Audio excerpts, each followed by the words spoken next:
ya. Well, sekarang itu udah 200.000 di New York City saja. Berita ya, seolah-olah New York itu New York sangat mencekam. Jadi dokter-dokter, nurse juga suka stres gitu kalau mereka bakalan sakit. Ya kasihan juga. WFH-nya kamu ini beda sama yang lain. Work from home tapi kamu work from holiday. Ternyata New Yorker juga ada beberapa yang tidak patuh seperti orang Indonesia ya. Salam bertahan hidup. Selamat datang kembali di Mata Jam TV Survival Talk. Episode kali ini saya yakin sesuatu yang sungguh-sungguh berbeda. Tetapi sebelumnya seperti biasa di-subscribe dulu supaya semua konten yang inspiratif yang memberikan kita wawasan lahir dan batin bisa selalu terupdate di tempat Anda. Kali ini kita kepingin tahu sih sebetulnya, kan banyak nih bilang yang namanya pandemi ini terjadi di semua negara. Saya akan bawa teman-teman semua kita melihat New York. Saksikan. Hello New York. Salam bertahan hidup, masih sehat-sehat dah? Selamat pagi. Jam berapa di situ? Baru buka mata.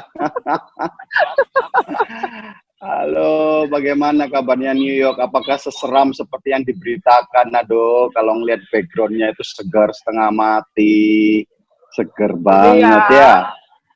Ini sunset sekarang, sudah jam berapa? Jam 7. Wah, giliran sunset di situ, sunrise di sini.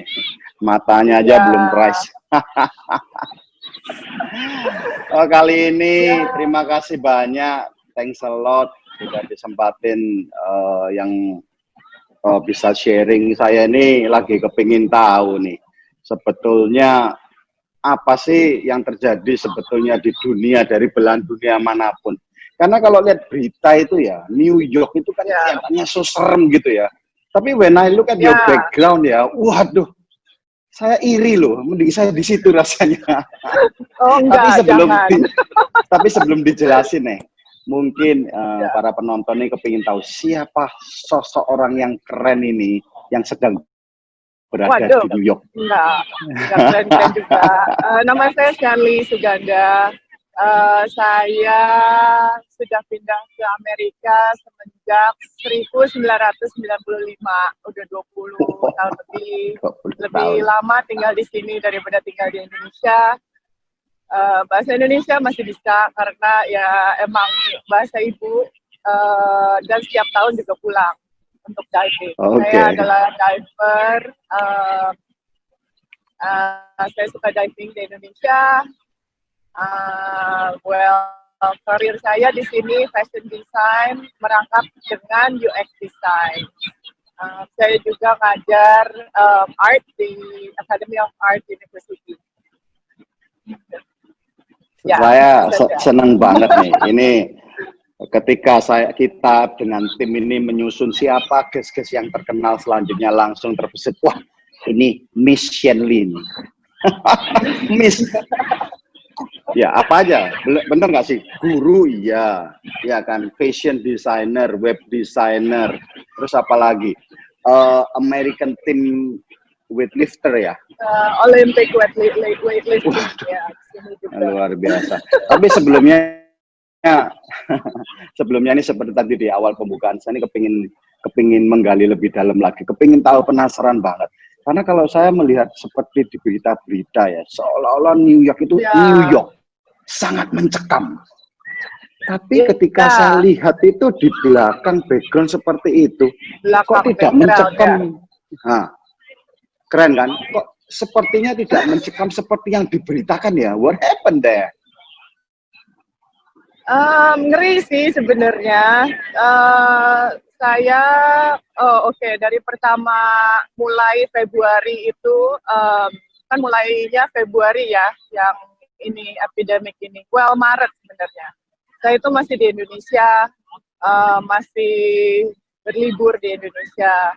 Saya pulang ke sini itu Maret tanggal 17, itu sudah deg-degan karena takutnya lockdown, saya nggak bisa masuk ke sini lagi. Tapi belum lockdown, akan lockdown. Nah, situ ngelihat, wah setiap hari saya lihat berita, wah 5.000 orang, 10.000, 20.000 setiap hari naik 10.000. Wah kaget juga, ini orangnya cuma di New York City, bukan New York State, bukan di Amerika ya. Di kota saya sendiri, kok setiap hari 10.000 naiknya, kaget juga. Tapi sesudah 2 minggu lebih kaget lagi, nggak berhenti-berhenti, naik terus. Nah, ininya sih paling tingginya itu April 15, itu paling tinggi di New York City. Sekarang itu udah berapa ya? Well, sekarang itu udah 200.000 di New York City saja. Lagi April itu sudah 150-an. Lagi April 15 itu sudah paling tinggi, terus turun sekarang. Sekarang kan sudah Mei. April juga itu mungkin karena cuacanya masih sedikit winter ya, hujan, dingin. Jadi mungkin orang cepat gampang sakit. Nah sekarang sudah Mei, ini udaranya udah lumayan, udah orang bisa suka keluar. Dan kalau orang disuruh diam di rumah terus, kan New York kan rumahnya bukan rumah, maksudnya cuma flat apartment gitu. Nggak bisa orang-orang harus di rumah terus, itu buat mental health nggak bagus kan, harus kena matahari. Orang New York biasanya nggak punya garden, ya apartemen aja gitu. Jadi emang kalau cuacanya bagus harus keluar seperti hari ini, karena ya nggak bisa di rumah terus. Tapi sekarang juga harus jaga jarak kan, 6 feet apart, terus harus pakai mask. Itu udah mandatory pakai mask. Tapi ya kalau sekarang duduk nggak jalan-jalan, saya buka masknya. Sebenarnya lagi April tuh saya juga ngeri, jadi udah nggak mau. Toko-toko kan sudah lockdown, sudah tutup, cuman essential stores aja yang buka, seperti supermarket, pet store. Itu aja saya udah nggak mau ke supermarket karena ngantri. Setiap orang ngantri 6 feet apart, terus bisa ngantrinya 1 jam gitu. Waduh, saya juga udah online aja jadinya shoppingnya, itu udah ngeri. Jadi April itu kita benar-benar down di sini karena semua orang kayaknya udah kena. Kalau teman saya yang nurse, yang dokter, yang udah kerja di rumah sakit, setiap hari harus ke rumah sakit, itu lebih kasihan. Mereka nggak bisa lihat keluarganya, harus pisah sama keluarganya karena takut kena. Dan lagi April juga pemerintah Amerika itu kurang mendukung kurang supply buat PPE-nya, ya PPE. Jadi dokter-dokter, nurse juga suka stres gitu kalau mereka bakalan sakit. Ya kasihan juga sih. Jadi April itu sudah top-topnya kita ngeri, nggak keluar. Tapi sekarang Mei udaranya lumayan bagus dan curve-nya sudah turun di New York, jadi orang-orang lumayan banyak juga keluar. Tapi nggak semua orang keluar, seperti teman-teman saya belum mau keluar rumah. Tetapi sebetulnya sekarang sudah statusnya sudah bukan lockdown ya, karena saya lihat di belakang itu di taman banyak orang sudah. Ini masih lockdown. Masih masih lockdown. Lock inside. Tapi masih boleh ya. Jadi boleh keluar, cuman nggak boleh kayak main basket. Itu ring basket di park di park di daerah sini udah dicabut semua ring basketnya. Kalau ada playground buat anak kecil udah dikunci pintunya, nggak bisa masuk. Kan kalau ini outdoor park nggak bisa dikunci, jadi orang-orang tahu ke sini. Ini sebenarnya kurang rame sih, biasanya lebih rame dari sini juga. Emang orang New York juga kurang suka mengikuti peraturan, semaunya dia juga. Sama dong, itu sama dong. Iya, sama. Artinya tidak ada satu individu di dunia itu yang suka dikonten, harus tidak boleh melakukan segala sesuatu, namanya aja juga makhluk sosial. Tapi yang saya kepingin tahu ya, ketika kita berbicara New York itu yang angka yang diumumkan semua itu kan bukan New York State tapi New York City. Yang dimaksud New York City itu apa? Tri-state-nya apa ya? New York City apa? So New York City itu ada 5. So Manhattan itu main island, ini Brooklyn. Saya dari Brooklyn sekarang. Jadi ini di belakang saya Brooklyn Bridge, ini Manhattan Bridge di sebelah sini. So Manhattan, Brooklyn, Bronx, Queens, Staten Island. Kalau jembatannya yang terkenal itu kan 3 ya, Brooklyn. Saya masih ingat BMW yang ngomongnya. Brooklyn, Manhattan, sama siapa? Satunya apa? W itu? Williamsburg. Williamsburg ya, saya masih ingat BMW. Jadi kalau ini selatan, paling selatan itu Brooklyn Bridge, ini Manhattan Bridge. Di depannya Manhattan itu sebelah situ kelihatan nggak bridge satu lagi? Kelihatan. Itu Williamsburg. Jadi kalau saya misalnya jalan ke kantor ke Manhattan apa naik sepeda, ya biasanya saya lewat Manhattan Bridge apa Williamsburg di situ karena kantor saya di Midtown. Sebelum pandemi dan setelah pandemi, sebetulnya kalau saya melihat pekerjaan, ya ini kan kerjanya banyak ya, Miss Shanley ini. Guru iya, web designer ya semua. Sebelum lockdown itu activity outdoor sama indoor berapa berbanding berapa? Oh, sebelum lockdown saya sih sebenarnya outdoor person kan. Saya kalau hari weekend Sabtu Minggu selalu keluar. Tapi kalau weekdays ya di kantor. Weekdays di kantor, weekend di luar. Kalau weekend itu biasa ya dari kantor terus nge-gym, terus baru pulang. Jadi emangnya waktu itu sangat ketat ya biasa-biasanya. Kalau saya lihat di CV ya luar biasa, seorang yang tidak bisa diem sebetulnya ya, selalu ingin beraktivitas ya. Saya yang paling penasaran ya, apa sih yang dulu awal-awalnya yang membuat belajar weightlifting dan bisa menjadi salah satu atlet? Kan jarang ya soalnya, kalau perempuan ini kan kalau ngeliat, mohon maaf ya, kalau ngeliat profilnya itu kan sudah seperti runway model begitu loh. Waduh, enggak. Jadi saya mulai pindah ke LA itu, saya setup company saya itu 2014. Dari New York pindah ke LA untuk setup company sendiri. Terus saya tahu kalau setup company sendiri, saya kan kerjanya dari rumah apa sendiri, saya perlu community untuk biar bisa jadi sehat mentally and physically. Terus saya cari gym di daerah rumah saya di LA, ada CrossFit. Dan saya ikut CrossFit dari 2014 sampai 2016. Terus tapi di belakang CrossFit itu ada platform, orang-orang kok nggak pernah lari, nggak pernah cardio, enak banget datang cuman weightlifting terus udah selesai gitu. Terus saya nanya coach saya, itu gimana itu, kok bisa nggak ada cardio? Oh itu weightlifting, emang kalau weightlifting begitu, nggak perlu cardio karena semua powernya udah harus dikeluarkan pas lagi di platformnya, lagi angkatnya. Oh oke. Terus saya coba, akhirnya saya suka sekali. Akhirnya saya join, jadi dari 2016 join, 2018 saya dipindahin sama kantor ke San Francisco. Terus saya join lagi, itu saya cari weightlifting club gitu. Terus saya ke sana, saya bilang, iya saya mau drop in, boleh nggak?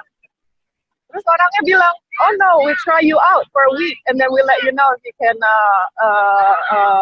olahraga lifting di sini. Terus saya kaget, ini siapa ini gitu kan? Loh kok saya di try out, saya mau drop in doang gitu kan? Terus saya tanya sama coach saya di LA, ini siapa ini, kok sombong banget saya di try out gitu kan? Ternyata itu coachnya itu one of the best weightlifting coach in the United States. Jadi di situ orang-orang terkuat semua yang bakalan tanding di nationally sama international gitu. Terus jadi semua atlet yang di situ harus benar-benar fokus untuk tanding. Nggak bisa di situ kalau mau training di situ training cuman kayak gym tapi nggak mau tanding. Di situ kalau mau join the club harus ada competition. Nah, saya kebenaran, tadinya kan saya takut competition. Nah, tapi saya lihat teman-teman saya kuat-kuat semua. Aduh, jadi sirik. Jadi saya mau seperti mereka. Iya, jadi saya mau seperti mereka. Jadi saya itu seminggu harus train 4 sampai 5 kali dalam seminggu. Sekali train kayak 2 jam sampai 3 jam. Makanan juga harus benar-benar kontrol. Jadi kita ada app-nya gitu, terus kita harus makan makronya berapa gitu supaya tetap kuat tapi ya kontrol. Jadi ya gitu ceritanya. Sampai Jadi sekarang masih tiba-tiba tetap saya berlatih ya? ikutan. Ya, sekarang saya pindah ke New York semenjak November. Terus ya ikutan klub juga di sini. Tapi saya mau compete yang tahun ini nggak bisa di cancel. Jadi mungkin tahun depan. Terus gimana ya ketika lockdown, apa masih boleh? Kalau di Indonesia kan fitness tempat kebugaran salah satu itu kan termasuk social club ya, itu harus tutup juga ya. Terus di New Ya, York itu tutup harus nggak ya? tutup. Itu Tutup harus juga ya. tutup. Saya juga sebenarnya itu efeknya saya besar sekali sebagai seorang yang selalu di gym, Seorang atlet ya selalu yang harus 4 dijaga. sampai 5 kali di gym sampai kosong, nggak bisa ke gym. Orang-orang bawa equipmentnya kalau punya garasi, kalau punya backyard gitu, orang-orang bawa equipmentnya pulang supaya bisa latihan. Tapi saya nggak ada garasi, jadi nggak bisa. Backyard saya juga nggak bisa dipakai ditaruh equipment. Jadi ya sekarang saya itu ya problem terbesar buat saya. Karena ya yang saya tahu ya biasanya seorang atlet ya ini kan harus maintain. Terus bagaimana kira-kira kiat-kiat untuk mungkin terminologinya tepat atau tidak mengejar semuanya ini, sedangkan yang lain berlatih, kamu nggak berlatih. Gimana Ya, caranya jadi nanti bisa saya menjaga stamina sekarang, dan tidak bisa kalah dengan yang lain dalam keadaan seperti sekarang ini? tentunya Pasti berdampak kan? iya berdampak besar buat saya. Tentunya sekarang saya udah out of shape for sure. Tapi ya emang saya juga ya gimana ya, jadi saya harus accept itu ya, sekarang lagi pandemi ya, tapi ya nggak bisa gitu. Ya nggak apa-apa, nanti tunggu sampai Juli mungkin udah bisa saya training lagi. Tapi kalau training juga nggak bisa, oh bulan depannya udah langsung fit, nggak bisa, it takes a while. Jadi mungkin kompetisi yang saya mungkin buat tahun depan. Kalau train dari Juli ya mungkin Maret tahun depan baru bisa compete. Kapan kira-kira sudah kemungkinan boleh kembali ke gym lagi? Sudah ada mungkin pengumuman kapan akan sudah diperbolehkan berlatih atau apa lagi? Ya. Minggu depan sebenarnya di California gym sudah boleh buka, tapi ini di California. Kalau di New York kan ini rate-nya masih tinggi, mungkin masih belum buka. Tapi kalau Juli sekarang kan masih Mei kan, mungkin udah bisa buka kalau Juli. Tapi di California regulation-nya juga di gym-nya harus pakai mask, terus ya banyak regulation-nya, jadi ya rada susah juga kali ya. Berarti tidak lama lagi sudah boleh berlatih ya.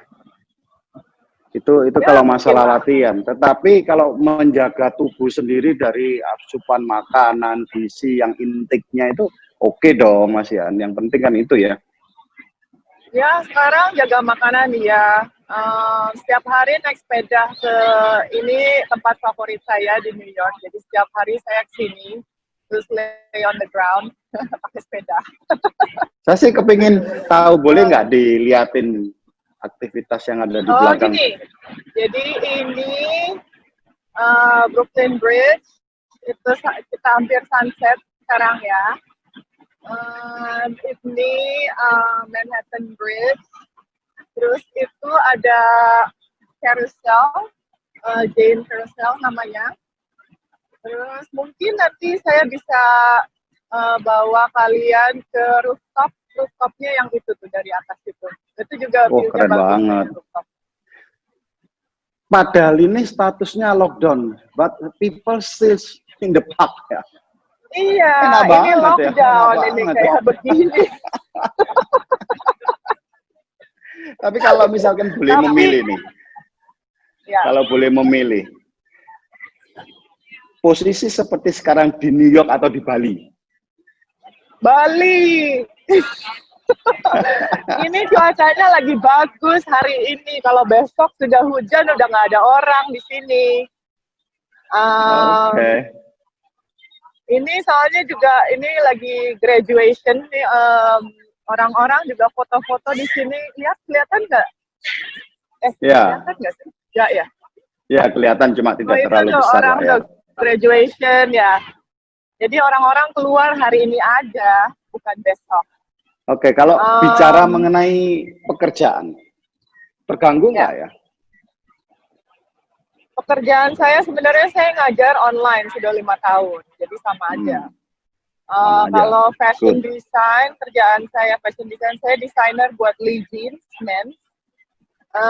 Saya kerja dari rumah, memang udah remote saya ininya setupnya, karena saya sering ke Indonesia, jadi work from home-nya di Indonesia, kerja dari boat sembari diving. Jadi emang setupan saya udah remote.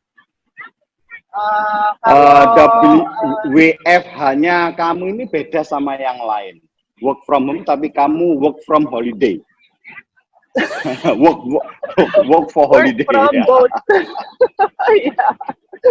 Jadi kan orang-orang kalau di sini work from home ya, saya home-nya ya bilangnya di Indonesia, ya udah. Berarti ya Anda Miss Shenly ini termasuk you are one of the luckiest person in the world. Di saat sekarang orang itu transisi bekerja di kantor, tetapi memang sudah dalam 5 tahun ini ya memang tidak berdampak, hanya social life-nya yang berdampak ya. Ya, social life berdampak, tapi saya ngajar soalnya, tapi murid-murid saya juga banyak yang kena efeknya, jadi saya harus bantu mereka. Gimana caranya supaya tidak overwhelm. Mereka kan biasanya tinggal di dorm, di mana sekarang gara-gara pandemi ini mungkin mereka nggak bisa kerja juga, kan murid-murid saya biasanya kerja di kafe, di mana jadi harus tinggal balik sama orang tuanya. Jadi mereka juga banyak yang stres, jadi saya juga harus bantu mereka gimana caranya mengatasi supaya stres ini gimana ya nggak terlalu berdampak dari buat ininya ya, buat kerjaannya, proyeknya. Kalau dari pekerjaan atau productivity itu mungkin tidak ada berdampak. Tapi yang berdampak untuk Anda itu mungkin social life. Tapi sesungguhnya merasa stres nggak sih? Saya sih nggak stres, soalnya di New York, as New Yorker itu sebenarnya memang sudah individual. Saya kalau ke Indonesia itu kayak saya tuh ke Indonesia, wah orang selalu bareng-bareng makan setiap hari gitu kan, kebersamaannya kayaknya kuat ya. Kalau ke kamar mandi aja bareng-bareng ya, ke kamar mandi aja bareng-bareng. Iya, temenin yuk ke kamar mandi. Nanti saya bingung loh, kok mau ditemenin? Nggak usah, saya bilang itu udah tahu kok. Tapi kalau di sini memang saya udah biasa sendiri. Jadi ya kurang berdampak juga. Soalnya kalau mau ngobrol sama temen ya bisa lewat Zoom, itu masih selalu kan. Misalnya sama temen seminggu 2 kali lewat Zoom. Belum sama coworker setiap hari Zoom sampai 3-4 kali. Jadi social life-nya saya sih ya biasa aja ya. Dan sebenarnya saya kalau weekend gitu, kalau cuacanya bagus, ya saya sama with my best friend gitu ke upstate New York, hiking di gunung. Ya udah itu sudah cukup gitu. Berarti kalau kita berbicara productivity Anda sendiri itu enggak menurun ya, tetap lah ya. Kalau productivity sebenarnya menurun sedikit, tapi saya udah tahu kalau pandemi ini kan saya change my expectation gitu. Nggak bisa saya level productivity tadinya di kantor segini, mau di rumah segini, emang nggak bisa. Selalu ada distraction di rumah. Seperti ada papi saya, ada anjing saya main dulu, nanti harus masak. Soalnya kalau di kantor saya lunch sudah disediain, jadi tinggal pick up. Misalnya dinner nggak ada waktu buat masak, ya tinggal turun ke bawah sebelum naik subway bisa pick up apa dulu cepet. Jadi very convenient kalau di sini. Saat pandemi itu saya harus masak setiap hari. Nah itu dia yang saya nggak biasa. Tapi yang andai kata yang paling penting kan sekarang di seluruh dunia itu mungkin berdampak terhadap income. Tapi income juga nggak berdampak kan?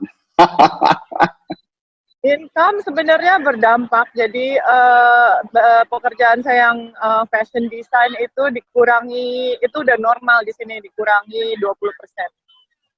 Tapi as a fashion designer kan nggak harus kerja di dalam kantor kan, artinya di taman pun bisa desain. Yang paling penting kan idenya keep flowing begitu kan?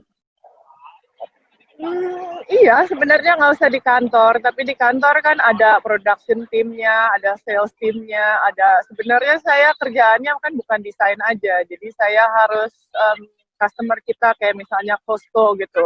Oh iya, Costco mau datang, wah saya harus kerja sama production team, bilang gimana cari desain yang gimana cost-nya cocok buat Costco gitu. Terus ya maksudnya saya harus kerja sama tim-tim lain, bukan saya aja.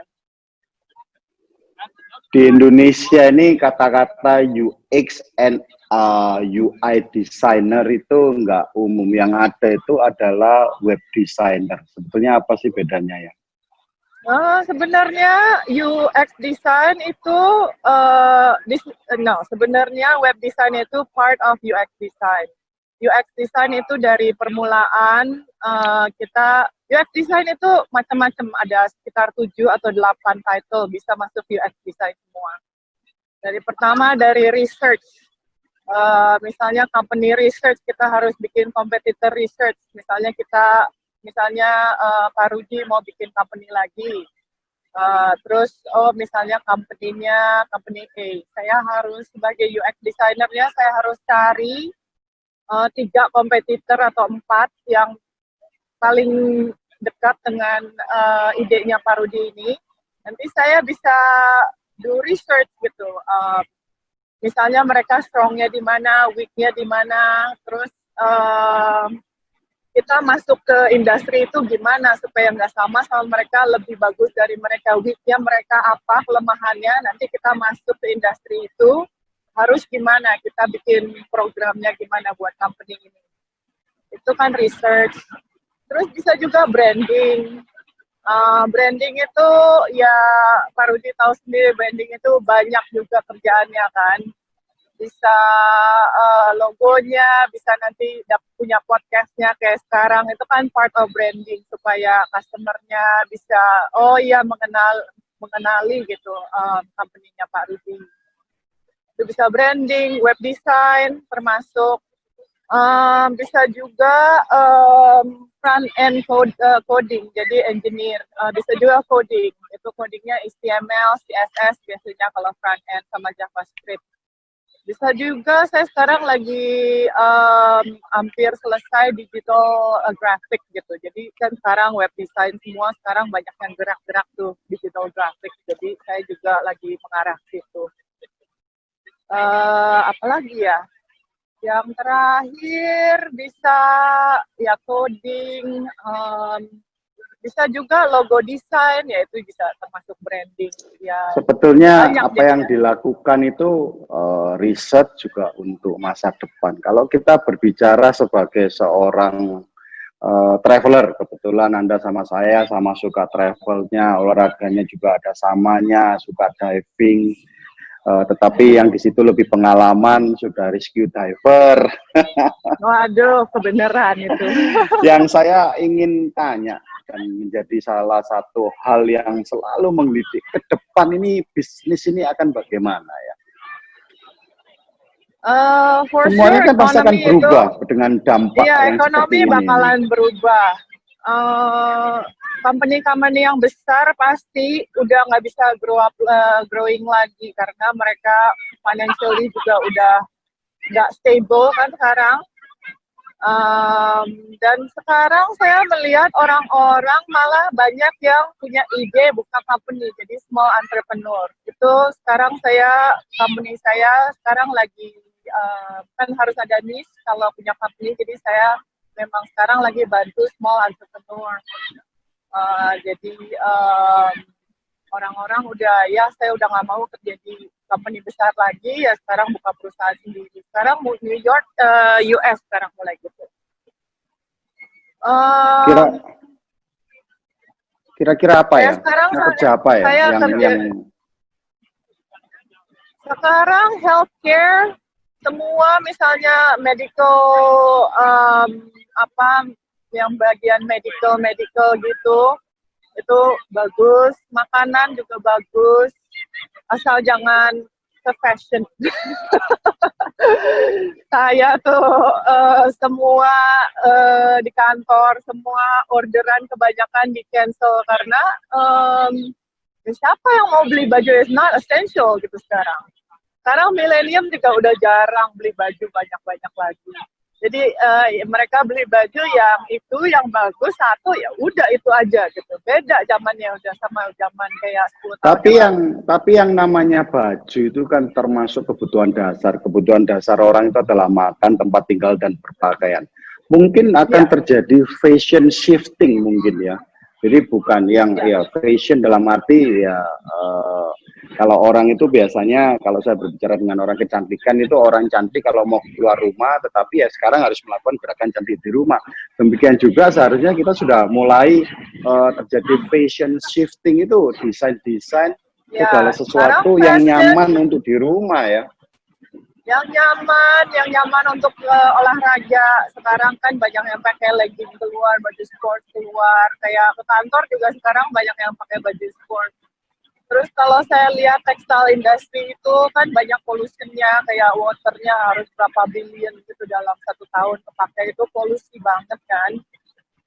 Sekarang banyak teknik yang memperbaiki itu. Jadi untuk dyeing fabric itu nggak usah banyak-banyak waternya, atau dry dye gitu, harus yang ada yang keringnya pakai apa. Jadi less chemical pollution.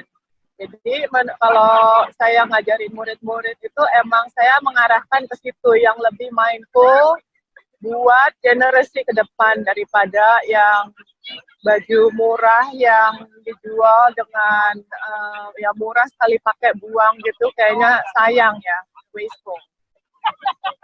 Jadi sekarang mungkin lebih banyak fashionnya ke arah casual begitu ya. Casual, dan juga cara buatnya bagaimana. Dari misalnya recycle cotton, recycle apa gitu.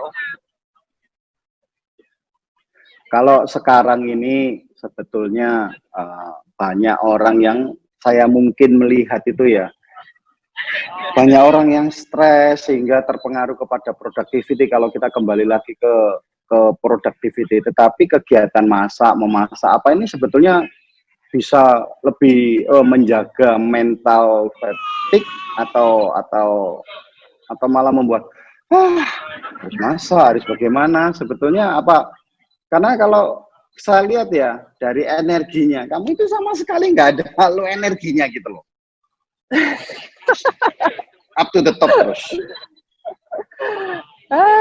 Ya, saya sih emang nggak stres orangnya. Tapi kan banyak juga temen saya yang stres, yang sudah. Saya sebenarnya suka masak, cuman saya nggak suka masak setiap hari gitu. Itu aja. Kalau teman saya itu ada juga yang emang nggak suka masak. Jadi kalau misalnya harus masak buat anak sama suami, ya itu susah juga buat dia ya.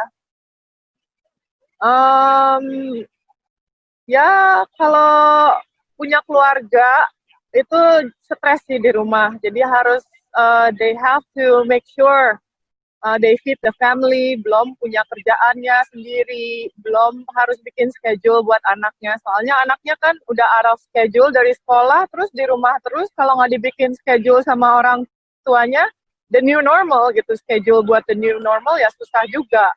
Jadi kalau punya anak, keluarga ya emang susah sih sekarang during the pandemic. Jadi tipsnya apa supaya orang nggak stres keadaan seperti sekarang ini? Ada berapa yang mungkin bisa di-sharing? Harus accept kalau this is the pandemic gitu. Jadi satu, Ya, accept. Terus harus juga expectation-nya nggak bisa terlalu tinggi. Kayak di kantor segini, kok di rumah saya nggak bisa kerja segini. Harus di-accept. Itu expectation-nya nggak usah tinggi-tinggi. Emang di rumah memang selalu lebih rendah productivity-nya. Terus juga saya sarankan supaya do a breathe technique gitu. Jadi kayak breathing, meditation, dan juga do visualization gitu. Jadi hari ini saya mau ngerjain apa aja, oke gitu, yang sebisanya aja, nggak usah terlalu high expectation. Oke, hari ini saya harus gini, terus visualization, oke, semua lancar, oke gitu. It helps. Terus harus juga dibikin schedule buat sendiri gitu, kayak saya pagi bangun jam segini, nanti misalnya harus keluar jalan bawa anjing saya jam 2, terus harus biking jam 5, jadi nggak kerja sampai jam 7, kan susah, banyak orang yang kerja di rumah nggak biasa sampai jam 7, jam 8 masih kerja, nggak bisa stop. Tapi kalau di expect dari pagi, misalnya jam 5 saya harus biking ke sini, ya udah jadi biking, kerjanya stop. Ya itu yang Memang, ini. Terus juga memang yang harus paling berat ini adalah masa transisi soalnya ya. ya, terus harus juga mindful eating, itu harus dijalanin, karena kalau di rumah nggak mindful eating, makan apa aja kan you don't feel well. Jadi ya itu aja sih sebenarnya, saya simple aja. Jadi memang yang paling tidak mudah itu sebetulnya juga terjadi sempat di saya sendiri ya. Soalnya kita ini tidak bisa menerima karena yang namanya orang kerja Iya. pebisnis itu punya rencana jangka pendek, jangka menengah dan jangka panjang, dan semua ini terganggu begitu loh ya. Jadi kadang-kadang bisa ini mau gimana sih, tetapi berjalannya dengan waktu saya setuju ya, acceptance yang paling kita ini harus bisa menerima. Ya, juga kadang-kadang nggak sadar kalau kita stres. Jadi kalau kita marah-marah gitu, nggak ada ini kok sedikit-sedikit marah. Kita harus sadar bahwa itu tuh stres. Jadi, oh saya lagi stres, oke, sekarang take a deep breath, terus jalan dulu keluar apa gimana. Jadi harus sadar itu stres gitu. Biasanya orang nggak tahu itu stres. Ini kalau view dari rooftop itu bakal gimana? Bisa kelihatan apa aja ya? Saya penasaran. Oh ya, bagus nih dari rooftop. Mau dong. Nah, saya jalan pasti ya semua sekarang juga ya. mau, iya. Karena ini saya yang menarik ya. Hari Kita sudah berbicara berapa menit. Kalau yang dibilang yang namanya New York itu dalam stage of gimana ya? Dalam keadaan yang panik karena banyak yang sakit, tapi ini saya kok nggak dengar suara ambulan, ada yang lari. Berarti damai begitu ya. Biasanya kalau saya ke New York itu suaranya selalu suara mobil polisi, sebenarnya mobil banyak ambulan. Banyak di kota. Kalau ini kan di dekat beach ya, jadi mobil nggak bisa kesini, cuman sepeda aja sama jalan. Tenang sekali ya rasanya ya. Ini karuselnya, ya di sini enaknya kita bisa ke park, jalan, ya tapi Indonesia juga enak. Tapi saya sebenarnya bedanya Indonesia sama sini, kalau saya lihat teman-teman itu baru saya dengar siren. Oh iya, di situ. Baru dengar. Jadi di IG story teman saya kayaknya masak setiap hari, siap-siap bagus videonya. Terus saya bilang, wah hebat, ini masak terus setiap hari. Enggak, sebenarnya pembantunya yang masak. Saya bilang, oh curang. Saat sekarang nih ya, kalau saya merasa itu begini loh. Sebagai orang yang suka traveler seperti kita ini, dalam waktu dekat ini mungkin kita masih belum bisa traveling as normal as before ya, karena akan ada yang namanya new normal, new protokol dan semuanya. Iya. Tetapi dengan adanya teknologi yang luar biasa ini, kita bisa saling update dan live apa yang terjadi di New York begitu. Saya bisa lihat, itu bisa bisa ngobatin juga. Jadi mungkin ke depan itu kita harus buat bisnis yang namanya, mungkin ke depan itu kita mesti buat yang namanya virtual tourism gitu ya. Jadi kita kalau kepingin ke Jepang, kepingin ke Tokyo, kita online dengan Tokyo gitu. Mungkin itu salah satu prospek bisnis virtual tourism ya.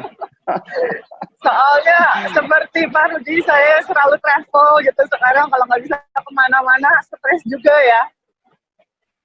Iya, nanti masa kalau kita selam harus pakai masker juga, padahal kan sudah ada maskernya. Ini namanya time out market, jadi ini food court sebenarnya kalau buka. Ini ada ininya, sekarang saya mau naik tangga ke atas. Wah, penasaran ini, Kelihatan dari atas ini bisa kelihatan. Kelihatan. Tapi sekarang food court-nya juga belum buka ya, nggak boleh buka ya. Iya.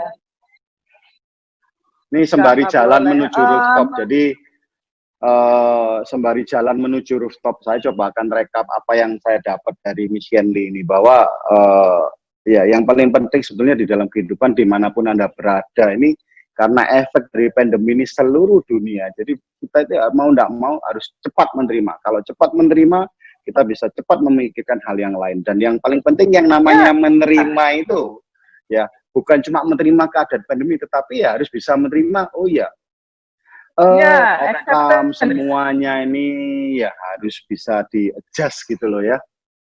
Ya. Outcome itu bisa harus di-adjust. Outcome itu dalam arti seperti saya, salary-nya misalnya di-cut salary. Ya udah. Ya. Ya, cuma kadang-kadang yang kadang-kadang tidak bisa menerima ketika ada pengurangan income itu kan berarti pengurangan lifestyle. Itu kadang-kadang yang sulit juga ya. Karena lifestyle yang dulu itu masih kadang menyisakan kredit-kredit, misalkan lifestyle-nya senang beli mobil, berarti mungkin masih ada cicilan yang agak banyak. Nah ya kadang-kadang mungkin karena itu yang berdampak seperti itu ya. Oh, udah di rooftop ya? Kelihatan nggak? Oh, kelihatan dong. Satu lagi sih, naik tangga satu lagi. Aduh. Ini kalau ini sebenarnya daerah kantor, jadi begini. Ini senang banget terobatin mau jalan. Semestinya ini dalam 2 minggu saya ada di Amerika. Tetapi karena keadaan sekarang saya beberapa hari yang lalu membatalkan tiket ke Amerika. Padahal waktu itu kan saya bilang nanti tak coba mampir ke New York, tapi sudah tidak dulu, Amerika tripnya batal dulu. Ya. Anak saya juga sudah pulang, anak-anak saya juga pulang semua dari LA sudah semua sama saya di Surabaya sudah. Oh, udah. Udah.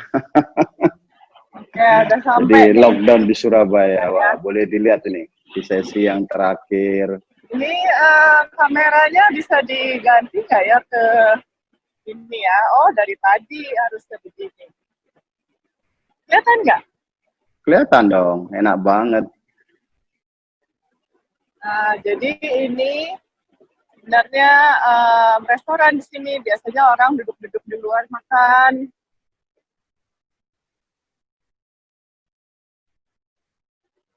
Keren ya. Ini kalau di lockdown seperti ini ya seneng, wong pemandangannya bagus gitu ya. Ya ini kan one of the best, bukan setiap tempat begini. Ini namanya time out market. Terus itu ada orang di situ di grass, duduk-duduk di situ, di bawah kelihatan nggak? Kelihatan kecil. Ya, di situ. Ini Manhattan Bridge. Kalau di situ itu Manhattan, keluarnya di Chinatown di situ. Tapi kalau saya lihat langitnya itu lebih biru daripada biasanya ya, light pollution, karena orang sudah tidak terlalu boleh ada keluar. Ada pollution di sini sekarang. Iya. Wah, bersih banget ya. Iya, ini pas nih ininya lagi sunset, bagus sih. Sekarang jam berapa? Jam 8 ya? Sekarang di sana jam berapa ya? Nanti ini zoom-nya nggak kelihatan jamnya. Kayaknya jam 8 aja. Di situ jam berapa? Sekarang ini di sini lagi 6:30. Oh iya. Tambahin satu aja. Ini berisik karena ini subway-nya ada di sini di bawah Manhattan Bridge ini. Jadi rada berisik. Jadi saya ke sebelah sana dulu sebentar. Loh, sekarang itu kalau kita berbicara restoran, sudah boleh Ya, dine-in nggak ya? nggak boleh, belum boleh. Belum boleh, tapi Jadi tetap masih buka, pick up, enggak, masih tapi buka masih delivery. boleh dong. Buka masih boleh, tapi nggak boleh makan di dalam. Dan kayaknya yang berdampak paling besar itu di New York, restoran. Soalnya kan seperti saya, dia kebanyakan New Yorker tuh nggak bisa.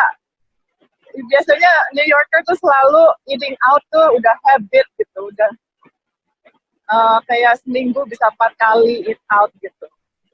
Jadi sekarang yang dampak paling besar ya restoran industri. Berarti restoran yang menjual lifestyle itu terpukul dulu ya. Sama sebetulnya sama di Indonesia ya. Tapi kalau restoran yang hanya untuk supaya orang bisa makan dan tetap bertahan hidup, yang simple-simple gitu masih tetap dibutuhkan sama orang ya. Loh, Ya, kalau di Indonesia kita, ini kan seperti sekarang ini, sorry, kalau di Indonesia ini kan kita nggak boleh keluar nih. Tapi dengan sangat mudahnya karena mungkin labor cost lebih murah daripada di Amerika. Sehingga kita ini kalau beli sesuatu makanan begitu ya, kita bisa menggunakan yang namanya di Indonesia sangat famous adalah GoFood dan GrabFood. Di Amerika itu ada nggak ya GrabFood ya? nggak ada, cuman kita ada delivery service, tapi deliverynya kalau misalnya ya mahal. Jadi kalau mau order ya bisa seharga delivery fee-nya aja bisa $15.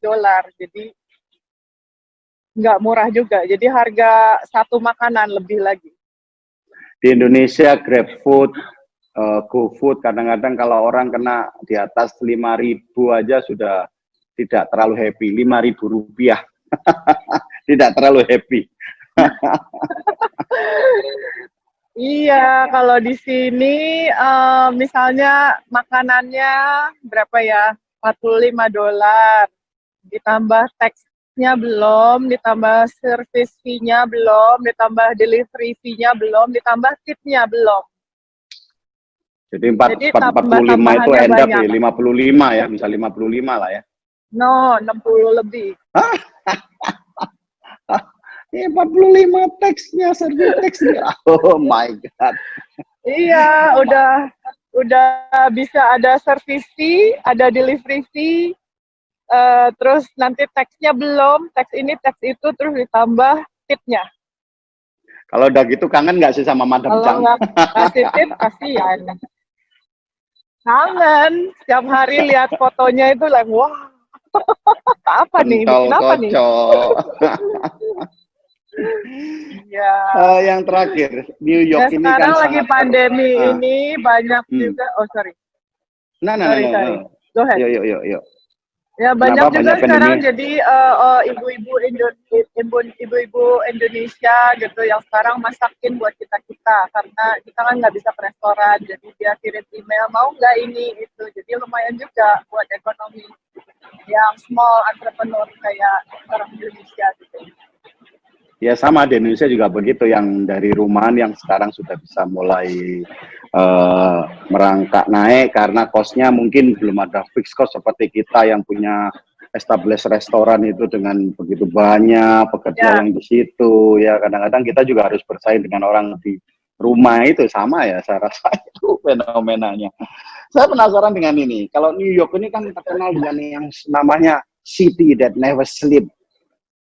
New York sudah sleep belum sekarang? Kalau malam-malam di Times Square ya sepi, tapi orang-orang ya masih aja ada orang seperti sekarang ini ya ini termasuk sepi, tapi ada 1, 2, ya sekitar ya 8 lah di daerah sini ya. Times Square juga kayak begitu, tapi lampu-lampunya masih nyala. Berarti sudah tidak tepat lagi kalau dibilang that city never sleep ya. Sudah. Ya, orangnya sleepnya di rumah sakit semua sekarang. Sekarang Central Park jadi rumah sakit. Yang buat exhibition, tempat yang buat exhibition yang gede, namanya Javits Center, dibikin rumah sakit juga sekarang. Jadi semua rumah sakitnya sudah keluar ke exhibition center, ke park, kemana-mana, semua sudah dibikin rumah sakit. Oke, terima kasih banyak, luar biasa waktunya. Saya senang banget, saya pribadi ini senang banget. Semoga penonton juga senang bisa melihat apa perbedaan pandemi ini, apa yang terjadi di New York.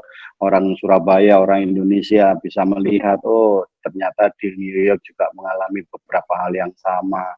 Meskipun di Indonesia ini ya tidak banyak orang yang patuh, ternyata kita juga tidak sendirian. Ternyata New Yorker juga ada beberapa yang tidak patuh seperti orang Indonesia ya.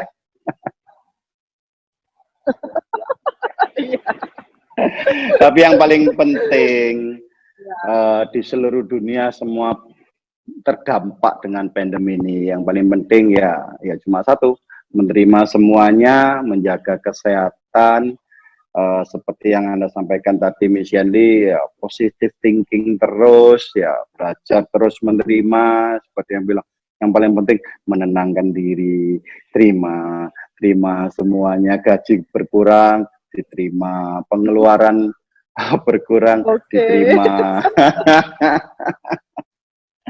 Terima kasih banyak. Saya ini berharap dalam waktu dekat itu juga mengurangi kos itu. Travel kadang-kadang mahal. Ya, semoga dalam waktu dekat kita bisa ketemu di Surabaya atau ketemu di Amerika. Saya bersyukur, berterima kasih bisa ngobrol bareng seperti ini. Bukan berarti tidak bertatap muka secara person, tetapi secara digital kita masih bisa keep in touch. Senang banget. Teknologi make us great. Hebat. Oke, ada lagi mungkin terakhir di sesi penutupan yang mau disampaikan kepada semua penonton di seluruh universe ini. Apa ya? Ya, we're not alone. Bentar, ya. We're not alone. Ini ada telepon masuk. Ya, we're not alone. Semua sama segini ya. Semoga pandemi ini cepat ya, curve-nya semoga cepat flat lagi di bawah supaya kita bisa kembali ke kehidupan normal. Yes, wah, very strong point. We're not alone. We are together. Together we fight this enemy. Thank you semuanya. Thank you waktunya. Take care. Thank you for having me. Yes, my pleasure. Keep healthy. Salam bertahan hidup.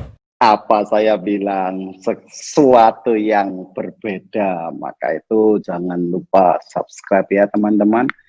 Ternyata seluruh dunia juga sama. Kita harus bisa melewati ini semua. Key point-nya adalah satu, penerimaan. Kita harus menerima pandemi ini ada dan nyata. Kemudian ada satu kata yang penting lagi, we not alone. Teman-teman kita banyak. Ini adalah masalah seluruh dunia. Jadi jangan pernah berpikir ke why, tetapi yes. Welcome to the new world. Selamat datang di peradaban yang baru. Selamat datang new normal. Salam bertahan hidup dan tetap sehat.